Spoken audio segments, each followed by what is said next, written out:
اللہ اکبر اللہ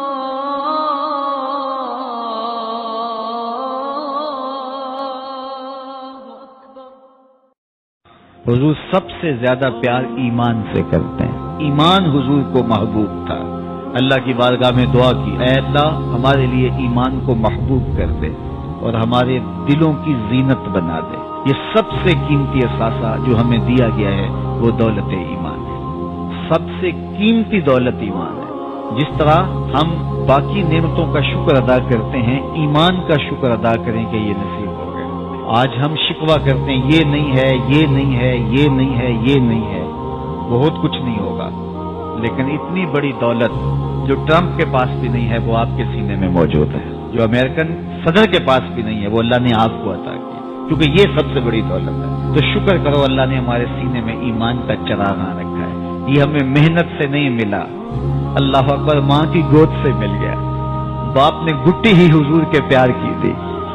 اقبال رو کے کہا کرتے تھے، نام تو از پدر آموختم، حضور آپ کا نام میں نے اپنے باپ سے سیکھا تھا، میرے باپ نے آپ کے نام کی لوری دی تھی، میری ماں نے درود کی لوری دی تھی، تو میں آپ کا نام جانتا ہوں، اور آپ کا نام سن کے سینے میں ٹھنڈ پڑتی ہے۔ تو یہ بوٹا میرے باپ نے لگایا تھا، یہ بوٹا میری ماں نے لگایا تھا، پھر اس کو پانی میرے مرشد نے دیا، تو پھر اندر بوٹی مشک مچایا اتے جاں پھلاں تے آئی ہو۔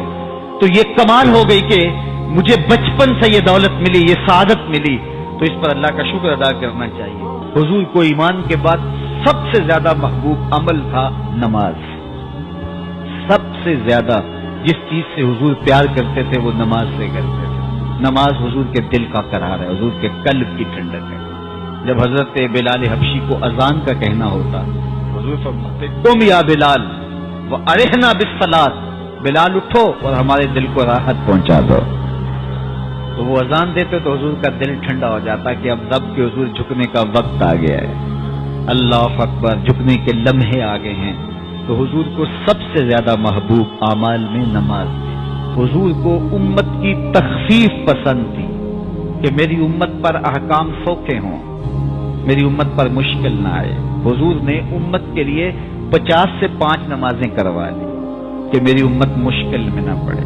حضور علیہ الصلوۃ والسلام لوگوں کے لیے آسانی پیدا کیا کرتے تھے۔